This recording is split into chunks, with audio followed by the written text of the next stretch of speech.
Token Metrics is a cryptocurrency investment platform that helps users leverage machine learning to become better crypto investors. Our in-depth analysis helps eliminate the emotions of investing, find profitable investment opportunities, and filters out scams. Learn more at tokenmetrics.com.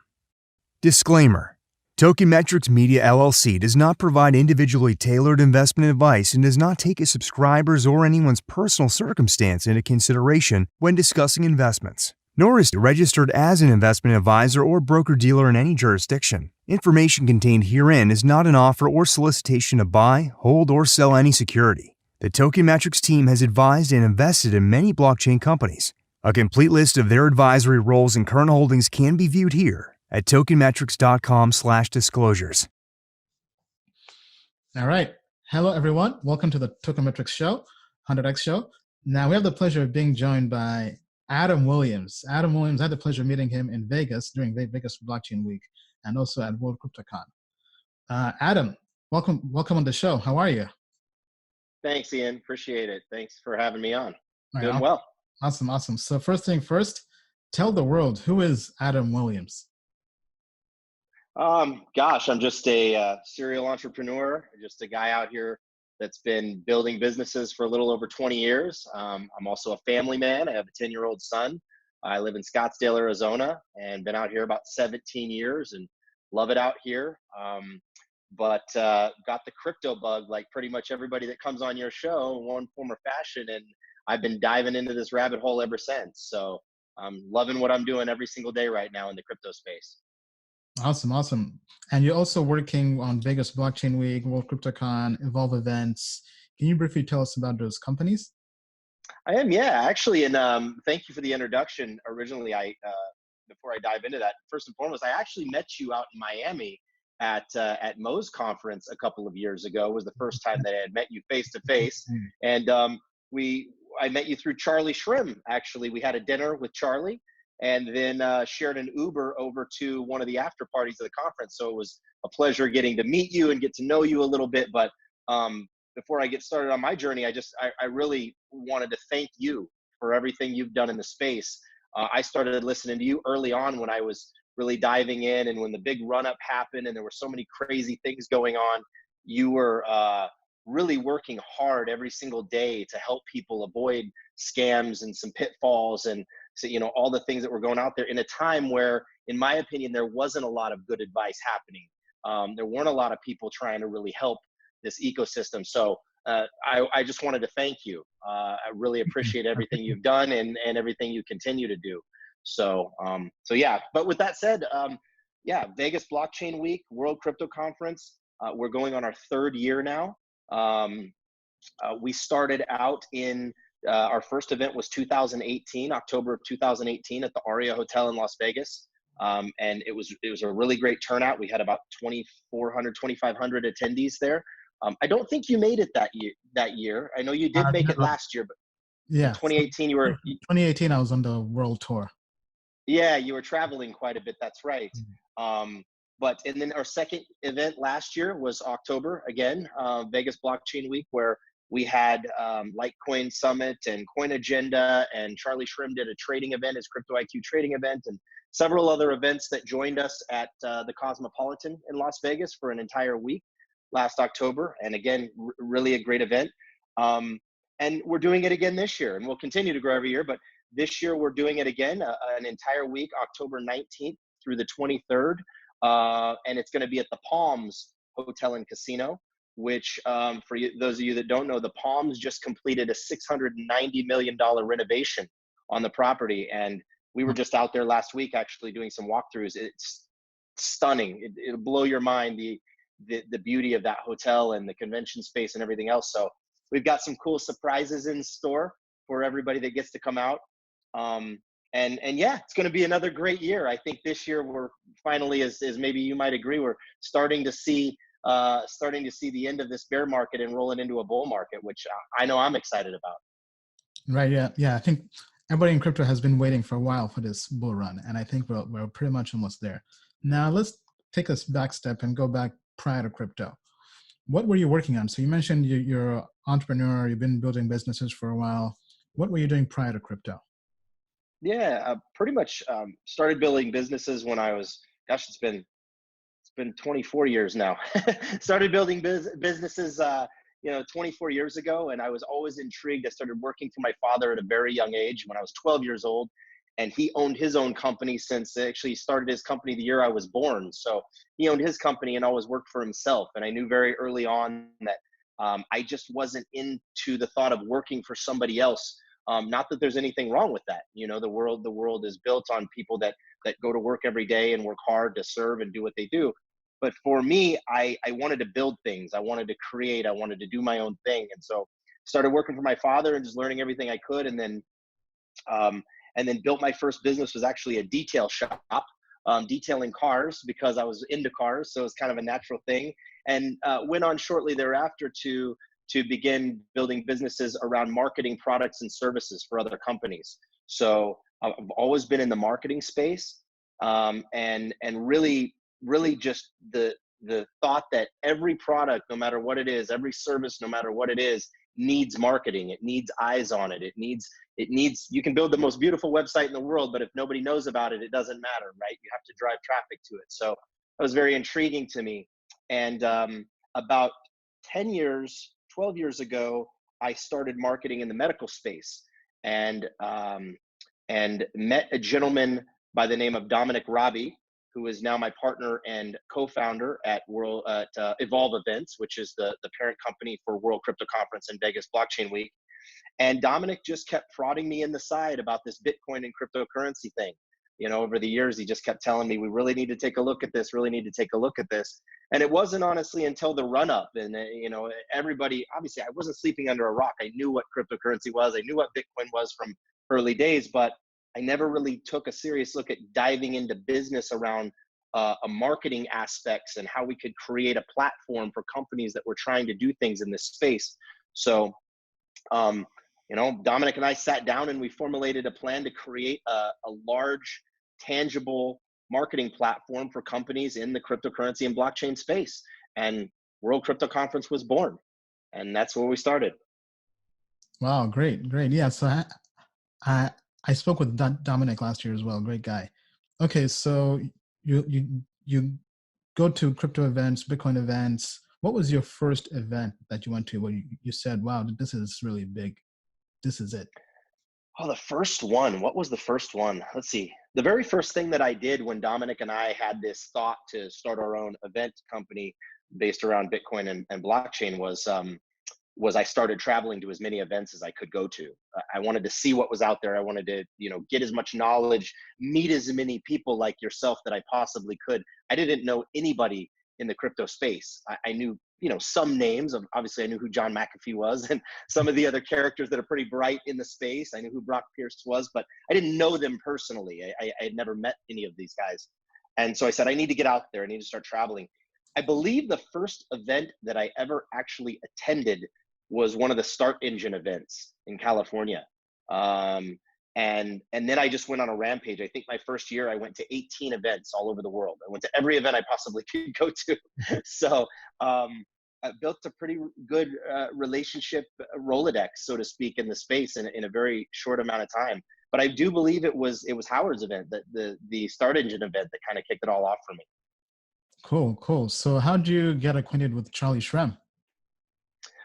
How did I meet Charlie? Charlie and I met in Miami, I believe. Originally, we met in Miami, and it was an introduction from somebody else I knew in the space.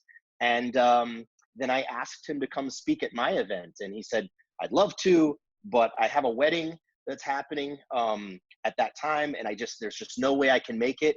And I think I bugged Charlie for several months. I probably hit him up 10 times, and I just said, we got to find a way to make it work. You and your wife are really great people and would love to spend some time with you. And what do we got to do? So he agreed to come out. He could only make it for like one day, but he came out and he spoke at the event, and we had a great time. And Charlie and I have been really good friends ever since. As a matter of fact, I was just at his home about a month ago. I spent a weekend with him, just hanging out and, getting to know him better. So it's been a real pleasure. Yeah, great guy, great guy. Okay, very interesting. So What did you think initially when you got involved in the crypto space? Because you came from the medical industry and detailing, then going into crypto. Was it kind of this what you expected? Was there anything that really jumped out at you that was different and unique about the community? That's where my fire and my passion lies. Is like I said, I've been building businesses in some form or fashion for 24 years now, and working for myself for 24 years. And I've been approached with everything under the sun, and I've dabbled in this and that, and seen different opportunities come and go. And I have never seen more opportunity, in my opinion, than we have right now. And when I first took a deep dive into crypto, blockchain, Bitcoin, everything that was going on, all of the innovators in this space, when I started traveling to events and seeing the excitement and the sheer fire in people that are doing things in this space, I've never seen that in anything that I've been involved in my life. I've never seen this much passion in anything. And I think what that stems from is that people, finally feel like they have an opportunity to do something that isn't already overdone or oversaturated. People feel like that we have this vehicle that has all of this need in it, right? That has not been met yet. All of these things that have to be met that there are not solutions in place for yet. And so as entrepreneurs, we obviously, our brains just start turning and churning on these things. And so to be able to interact with all of the people that are building businesses in this space, real solutions for the problems that this space faces to continue to progress, is just something I've never seen. And that's what excites me, is that we're not even close. We haven't even hit the tip of the iceberg, in my opinion, to where this thing is going. And that's exciting. Fully agree. So you build businesses. Can you kind of open the curtain and take us behind the scenes and show us what's your strategy as an entrepreneur when it comes to building a business? Let's say you're venturing out into a brand new space. Do you have a particular philosophy, a style? How do you build businesses? To me, building businesses is just the willingness to overcome problems one after the other. And if you overcome enough problems, you become successful in what you're building, as long as it's a viable venture, right? As long as it has legs and it's viable and it's legitimate. So for me, I read a book one time. I don't even remember where I read it, but it was, the author said, what makes people happy? What makes us as humans happy? And what he said makes us as humans happy is having a problem to overcome every single day, whatever that is, right? It doesn't matter what your problem is that you need to solve, but you need to have constant problems to solve. And so to me, building a business is that challenge, that hurdle every day. You solve one problem, that's wonderful. There's a next problem right in front of it. There's another problem right in front of it. And if you solve enough problems, you become successful. So it's really kind of like that Rubik's Cube, right? That constant puzzle, that game of solving problems. And that's just what drives me. I like to pick an opportunity that I feel like I could be good at, whether or not I have experience, previous experience. A lot of times I like to go into something I had no experience in, because that allows me to learn something brand new, which lights that fire and that whole new set of problems. But I like to go into it with realistic expectations that there are going to be a lot of challenges, and map it out and just learn everything I can about it, as I did when I decided to dive into the event space for cryptocurrency, and just learn everything around me, and then dive in head first, and don't look up. Just go, and solve problem after problem after problem. So that's really my kind of overview of any business. It doesn't matter what it is. Well said. So Gary Vee has a saying, being an entrepreneur is being like a firefighter. You're constantly putting out fires all the time. And I think that definitely Yes. is true to any entrepreneur out there. So what Yeah. are some of the challenges you've faced as an entrepreneur? Oh goodness, they're endless. I think one of the biggest ones that entrepreneurs face, especially when they're starting their first or second or third business, is rejection and failure. And it takes a while for most people to accept that, to grow to accept that. Fear, people not wanting to take that step off of the ledge, Maybe they have their job that's feeding their family, that's their 9 to 5, that they've been doing for 5, 10, 20 years. They have this great idea, this great vision that's been grinding in the back of their brain for so long. And they just, most people never take that first step out of fear. But then when they do take that first step, they realize this isn't easy. If it were easy, everybody would work for themselves. Everybody would be a multimillionaire, right? And that when they take, if they do get through the first hurdle, which is taking the first step, then they decide, then they find out how challenging it is, and maybe they have that first big problem to solve, and they fail at it, or they get rejected. They're trying to knock down doors and solve issues, and they're getting that rejection, and it's just too much to handle, and people give up. And that's why, what is it, 95% of businesses fail in a very short period of time, and then people just go back to their 9 to 5 job and don't try again. And I find that so sad, because if you can get to the mindset where I'm not going to give up, maybe this idea that I have is not the right one, right? Not every idea is a good idea. Not every idea is a viable business. But let me think of another one. Let me think of another one. Let me think of another one. And sooner or later, you're going to get to one. If you're a true entrepreneur, and you're a true business builder, and you're okay with rejection and fear and solving problems and getting up in the morning and kicking butt every single day, with no guarantees, you're going to get there, period. I think you could agree with that, because I know you're a major entrepreneur yourself. So Yeah, I mean, I think everything rings true. So the way I view it is, almost every entrepreneur I know has what I call delusions of grandeur, which is actually pretty good.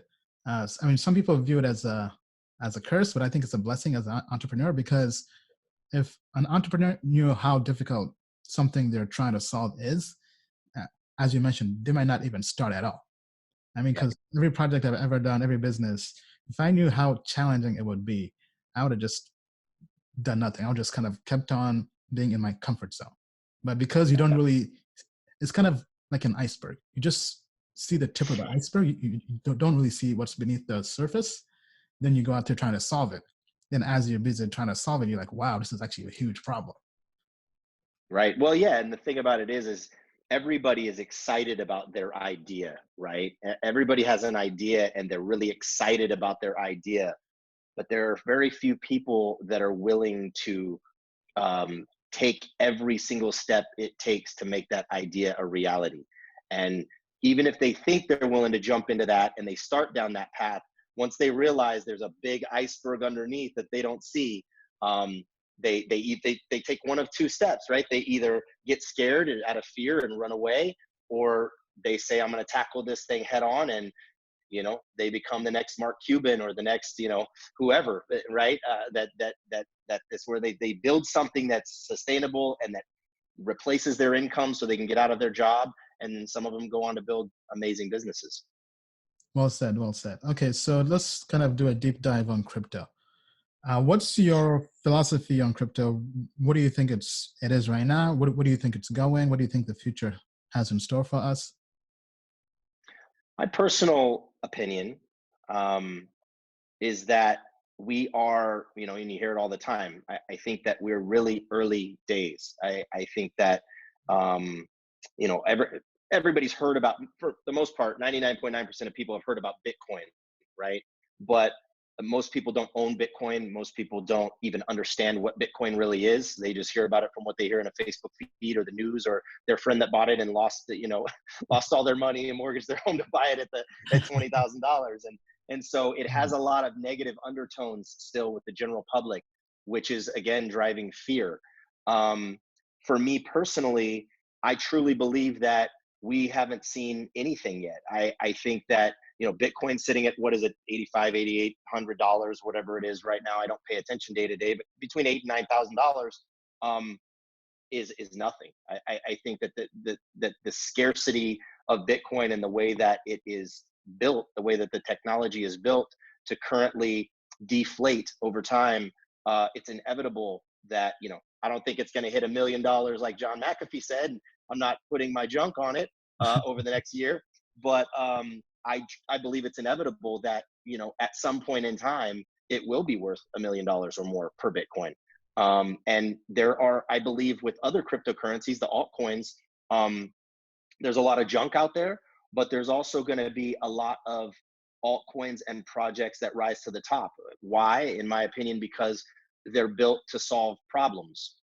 Each one has a specific problem that they're trying to solve, the legitimate projects. And so my thought is that a lot of those will gain a ton of value as well in the next couple of years, and 10 years, whatever it may be. The ones that stick around are going to be extremely valuable, in my opinion. And then there's a lot of junk out there that you gotta avoid. You gotta try to do your own diligence as much as you can, and not listen to the hype and what people are pitching you. Obviously, people ask me all the time, should I go buy Bitcoin right now? I'm like, I'm not going to tell you to go buy Bitcoin right now or any other altcoin. Go do your research. Here's some resources. You can go do your own research and you come up with what you think. So, but for me personally, it's long term. I'm planning on living the rest of my life with cryptocurrency as a part of it, and blockchain technology as a part of it. So as somebody who works in marketing, what's your take on how crypto can market better to cross the chasm and go mainstream? Because people, as you mentioned, have heard of Bitcoin, but in terms of getting true adoption, what do you think is needed? I think that that's going to be a natural progression. What tends to happen is when Bitcoin is doing really well, or cryptocurrency is doing really well, Bitcoin is what the media always talks about, so we'll just use that. But when Bitcoin is doing really well and it's on this huge run up, right? It's in everybody's Facebook feed, whether you're into crypto or not, you're seeing it. It's on the news constantly. It's in magazine articles. It's on the front of magazine covers when you go to the store or the airport. It's it's everywhere. And so, and then when Bitcoin's doing bad, we get some of that, right? But a lot of the media dies down. I think what's going to help with adoption is these cycles that cryptocurrency, Bitcoin go through, right? These natural cycles that we see that every 2 to 3 years, where it's going through this major bear market and it's lost 70, 80, 90% of its value. And then it's gone up to 20,000, and maybe the next run up is to 40 or 60,000. And then it dives back down to 15. And again, just this constant 2 to 3 year cycle of going to this peak, going to the moon, and then diving down and crashing through the floor. I think every time we have one of those cycles, it's going to create more and more adoption. It's going to create more and more awareness, because the media is going to jump on that like wildfire and spread it for us. And that may take 10 years, right? Before that adoption, what do they say? Adoption's at about 2% right now. Maybe that fluctuates a bit. But I think over the next 6 to 10 years, over the next 3 to 5 of those cycles that we go through, those bull bear market cycles, it's going to significantly just increase that adoption for us. So I think it's a natural progression. We can try to force it all we want, but we can't really force it. We can just continue to educate and provide valuable information to the people that want it. And that audience grows every single day with every single market. It takes time. It takes time for sure. It does. All right. So let's now pivot to the events you put together. What is it like putting and trying to host a large global conference in Vegas? Because I must imagine it.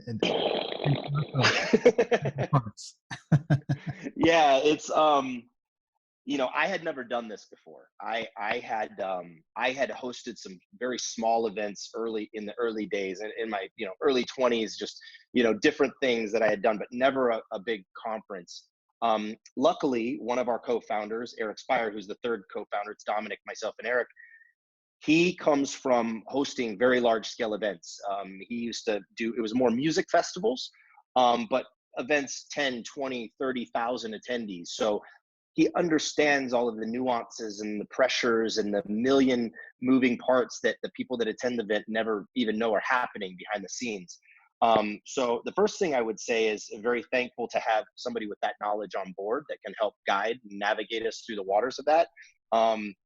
And the second thing I'd say is I've probably traveled to about 25 crypto and blockchain conference events all over the world now over the last few years. And small, big, I don't care if it's a 200 person event or a 10,000 person event, I commend every event organizer out there, because I know how much work it is. You have a lot of people that are depending on you. They pay good money, not just for a ticket to come to the event, but their hotel, their airfare, their food, whatever it is. And it's not cheap to travel. So you have all these people that are relying on you to deliver something of value when they get there. And for us, there's nothing that means more than that. We want the feedback. We want people to tell us that was great, but you could improve on this, or, hey, you might have missed that, or this part of this event didn't hit the mark for me. It sucked, or whatever it may be. And just for us, if we can continue to put on, add more and more value every single year to our event, that's what we're striving to do. And we work very hard. I've got a great team behind me of about 70 people that work around the clock, year round. I mean, I know everybody comes into Las Vegas for 1 week, but we're working from the day that event's over. We're already planning all year for the next event. So it's a lot to put together, but it's very rewarding when we get there and we do it and we see the smiles on the people's face and people in the audience taking notes and having a good time and networking and deals going down and, people just really enjoying themselves during the event. That's awesome. So have you had any events outside of America? If not, any plans to have events outside of the US? We talk about that often. We have not up to this point. We, keep in mind, first and foremost, our aspiration is to do some other satellite events throughout the year eventually. And that would include, maybe Europe or, maybe a Dubai event. There are some other locations around the world we've discussed. But keep in mind, this is our third year. And the last 2 years, being in October, both years, we were in the brutal gutter of a bear market. And so the first year going out, we had all these grand ideas, we're going to do 4 events this year and we're going to do all these things. And we decided that we needed to really focus on getting the one event right and building our brand and our value in the eyes of the consumer that pays to come to these events, and make sure that we built our brand. And we figured if we spread ourselves too thin trying to do multiple events throughout the first year or two, that we would probably not do an amazing job on the 1 week in Las Vegas. So now that we are moving into a bull market, which we all think we are, I mean, it's not proven yet, but we all believe that we are moving into a bull market. We're going to see what this year holds, and maybe 2021 is the year that we expand into doing 1 or 2 additional satellite events throughout the year. But it's to be determined. A lot of it is feedback from our audience as well, and the market conditions. All right, awesome. Now, do you also invest in crypto, or are you just more on the business side of things? I'm personally more on the business side of the things, so I don't invest heavily in crypto. I don't, hold a bunch of crypto or anything. But what I do, what I'm very intrigued in, and I'm actually teaching my son this right now. I opened him a little, Edge wallet, and shout out to Edge, by the way. Paul Pewey is awesome, and the team over there has just been phenomenal, and they've got a great product. But I opened him a little Edge wallet, and I'm really intrigued by paying for things in crypto. I think I truly believe that in 10 years, we're really not going to use cash anymore. I think it's all going to be digital, whatever that may be, whether it's Facebook's Libra or it's Bitcoin or it's another cryptocurrency that we don't even know exists, maybe not exist yet for payments. But I hold a little bit of cryptocurrency just to utilize the different payment mechanisms out there. I love paying for my groceries with a Cash App card or different things that we can use. And so it's a funny story. My son, who's 10 years old again, he kept asking me, Dad, I want to, earn money doing chores or whatever these things. And instead of doing chores, I said, here's what I want you to start doing. Well, I asked him, I said, would you be interested in this? I said, how about I buy you some books, and like books, kids books on economics, on building a business as a kid, on cryptocurrency, on all of these things that they're really not teaching you about in school, right? And I said, for every book you read, I'm going to give you $20, but I'm not going to give you $20 in cash. I'm not going to give you $20 to go spend on your Fortnite game or whatever kids are spending their money on. I said, I'm going to open you a Edge wallet on your phone. That's yours. I can't touch it. I don't even know your password to get into it. And every book you read and we review and you give me your what you took from the book and your kind of summary and overview of the book, I will give you $20 in Bitcoin. But you can't spend it on anything. You just need to save it. Because I said in 6 years, you're going to need a car. And I'm not buying your car for you. So my son loved that idea. And that's what we've been doing for about the past year. And not only is he learning a ton about, starting a business, and he has all these business ideas now, and economics and how money works and investing in cryptocurrency and all these things, but he's also stacking Bitcoin and he loves it. And he checks his wallet every day. He wants to see, did it go up? Did it go down? Whatever. And so those are the things that intrigue me. I'm not a big investor. I don't go speculate on a bunch of coins or anything, but I do like to keep a little bit just for the payment mechanisms and to teach my son and to actually use what I preach. I mean, I think that's definitely a good strategy. Anybody who has kids, or anybody for that matter, that they want to kind of incentivize to learn more about crypto, I think that's definitely a good strategy. I mean, I know if I was growing up, if I had $20 for every book I read, I mean, I'd be a rich man. Me too. Because books are power, right? Books are knowledge. Okay, so speaking of books, we have a question on the show that we ask every single guest. What are 3 books that have changed your life? I'm really big on learning. I'm really big on when I'm doing something, taking a deep dive and getting all of the knowledge that I can. And honestly, I actually do a lot of audiobooks because Me too. although I love to read, right? I love to open a old school paper book and read it. Number one, it makes me tired. I start to fall asleep after about 2 chapters. And number 2, I just don't find the time. So what I do is, if I'm on the treadmill or on a plane or in the car, even taking my son to school every day and back and forth, we listen to audiobooks every day. There are many that have really set with me over the years, but I can just go off the ones that I've recently gotten into that I'm super intrigued and learning so much from are the Russell Brunson series of books. Russell Brunson, as a lot of people might know, created a software called ClickFunnels, which is a funnel building software, and he's written a couple of books, .com Secrets and Expert Secrets, and a new one coming out in about a month called Traffic Secrets. And I just find them so intriguing. I've literally listened to those books. Well, .com Secrets is not an audiobook. You have to actually read it. But I've either read or listened to those books probably a half a dozen times each, just because of the power of that knowledge and how I can take it from the book and apply it to what I do in my every day-to-day life. So those would be the ones I would recommend coming from me.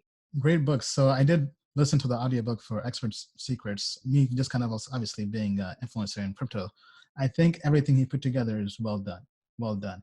Yeah. I did definitely do also have .com Secrets in my to-read list, but I, kind of like you, I'm still waiting on the audiobook. Yeah, definitely. I mean, hey, one of the other amazing audiobooks I just listened to, generally I'm reading business books or self-improvement books, but a girl that I've gotten pretty close to over the last couple of years, she recommended this book to me, and I'm a huge Kevin Hart fan. I love comedy. I've seen Kevin Hart live a couple of times. I've been watching comedy since Eddie Murphy and Richard Pryor back in the day. So Kevin Hart is obviously an amazing comedian. He just put out what do they call it? An autobiography or whatever they call it. He just put out his own audio book, and it may have been out a year ago or something. I just listened to it about 2 months ago, and it's his book. I think it's called "I Can't Make This Up" or "I Can't Make This Shit Up" or something like that. It's 11 hours on an audio book, and there are so many life lessons in that book. He goes and he tells his story from as a young child all the way through to where he is today, and building a business and all the tiny little things he went through and the nuances and the challenges and how he became successful and all these things. So not only is it hilarious because it's Kevin Hart and he actually reads it, which I think is so important. Wow. A lot of times they get a narrator, right? And then it's just like, well, that's not Kevin reading. It's hard to follow. Kevin actually reads this book from A to Z. And I would tell your audience, to anybody, whether they just want to laugh or whether they're interested in business or whatever it is, go download that book. And it's 11 hours of content, but couple plane trips or whatever, and you'll have it consumed. It's amazing. It really is. Wow, wow. Okay, so just added that to the list. Wow. Okay, Yes. great book. All right. So speaking of questions we typically ask our guests, next topic is, who are three people outside your family and friends, living or dead, that have inspired you? Oh goodness. Um, that's a tough one. I could get myself in trouble here. that's, uh, that's a tough one. I would say, uh, for me, there are a few that come to mind. Jeff Bezos is definitely one that is definitely inspired me as an entrepreneur. You know, I grew up in Washington State and then Portland, Oregon. That's where he founded his company originally, and you know, borrowed money from his parents when nobody believed in him, and you know, people were like, "What the heck? You're gonna go sell books on this internet thing? What are you talking about?" Like, that's so weird, right? And Right. obviously, he's built it into what Amazon is today. So I'm sure, and I don't know a lot about Jeff Bezos and his whole journey over the past 20 or however many years it's been to get where he is today, but I'm sure he has some amazing stories to tell on that journey. So, you know, definitely Jeff Bezos is one. I think Muhammad Ali is just, again. I mean, yeah, how can you know what I mean? He's always been a huge inspiration to me. And actually, when I moved out here to Scottsdale before Muhammad Ali passed away a few years back, he lived here for many years in Scottsdale and lived very close to me. And so he used to get his hair cut at a place called V's Barbershop. And there was a restaurant next door to V's that I ate at a lot. And so I would see Muhammad Ali frequently. Oh wow. One day, and this was at the time where, you know, he had a couple of people helping him around, and he didn't, you know, he couldn't move too well anymore. He's definitely with a walker and on and on.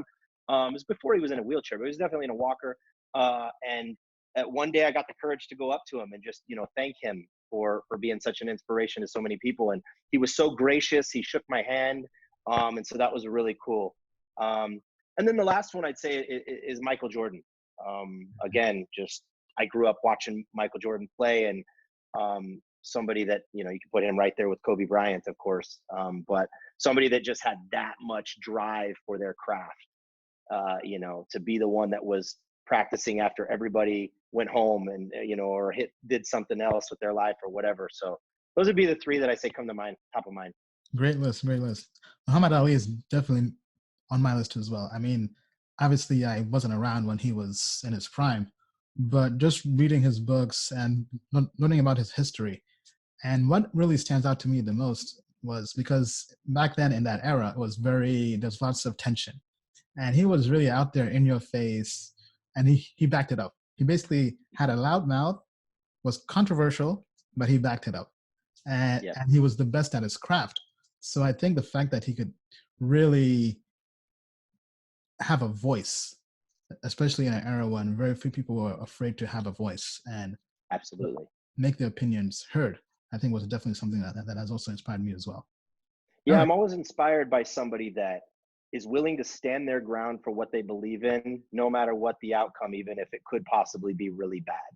And Muhammad Ali is just that to me. He stood his ground no matter what, and he was very loud about it and did not care what people thought, you know. And it ended up well for him, but it didn't always look that way sometimes. So, Right. Okay. Next. So last question. Okay. So every person who comes on the show, we always like to go through their history and try to find out what made them successful. Right. Obviously, you've had lots of success in crypto, outside of crypto. What are three actions you took looking back in your life that really took you to the next level? first and foremost, making the decision. You know, I was very fortunate again that you know, I worked for my father. I saw him run his own business. So making the decision early on that that's what I was going to do with my life. I didn't know what I was going to do, but making the decision and acting on it, I would say is the first thing. Um, the second thing would be that whenever there was a challenge, which countless come up, I never used it as an excuse or a reason to quit or was fearful about that challenge or rejection. Instead, I took it and I do this today. Everything I do, if there's something that goes wrong, which things go wrong in life and in business, I don't take it as, oh, that's horrible, that sucks. I take it as, and I dissect it. What went wrong? What are the solutions to fix the problem? And how can we learn from what went wrong so that we don't make that mistake moving forward? Or, you know, we overcome that objection so we don't have it again in this business or a future business. Or in life. You know, life is just a bit, you're running a business every day with your wife and your kids and whatever. It's still the same processes. And I think the third thing is just always being true to yourself and honest. You know, we have business partners, or we have, you know, customers that we serve, or we have whatever, and just being honest in what you have the ability to offer, where you lack. You know, there are things that we lack. All of us do. None of us is a superhero perfect. And being willing to accept those things that maybe you're not great at, and go either learn them yourself or find somebody and put them on your team that is amazing at that facet of your business, and just keep growing that way. But being honest, you know, being honest with yourself and your audience or your customer. Great list. All right. Well, it's been a pleasure having you on the show. Where can people learn more about you? You know, what's weird about me is I'm in my personal life, I'm fairly private. I don't have social media, never have. You can find me on LinkedIn, obviously. But other than that, I don't have Facebook or Twitter or Instagram or any of those things. Shout out to everybody that does. I just not me. But you know, you can always reach out to me through our website, worldcryptocon.com. I work in this business every single day. It's what I do. It's what takes up my time. And come see me out in Las Vegas. I love to meet people and talk to people and shake hands with people and, you know, chat about things and what you're doing in the crypto space. So come see me out in Las Vegas this October. All right. Sounds good. All right, Adam. It was a pleasure having you on. And until next time, take care. Thanks, Ian. Since the creation of the internet, every industry has been turned upside down. Amazon changed retail. Uber changed transportation. YouTube changed video forever. With the invention of crypto, money is next. At the speed technology is growing, the future of money and securities are digital. 9 out of 10 millennials do not trust banks. The value of money relies on trust. Government debt is higher than it's ever been before. Central banks continue to print money. Fortunately, the world has a new solution.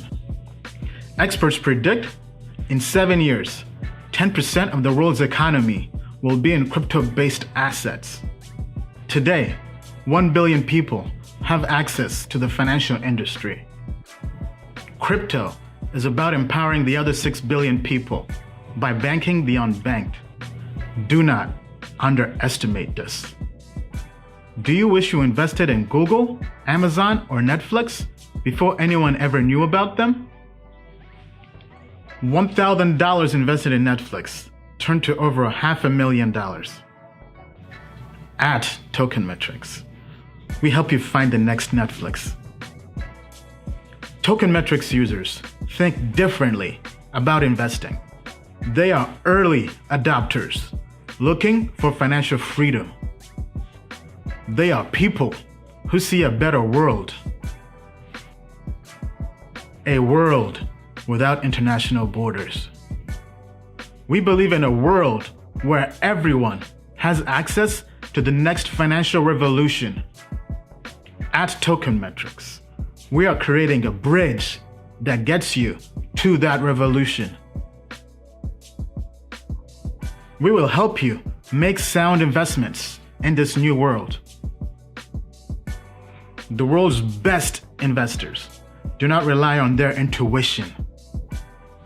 They embrace technology and AI to invest. Token Metrics uses AI to find invisible patterns in data to help you invest and trade in crypto. In the past, we have used our data-driven system to achieve financial freedom. Now, we are giving you the keys. We created Token Metrics to be the only platform you'll ever need to make money in crypto. We give you AI and access to crypto experts at the best price. The moon is not the limit. To the moon and beyond.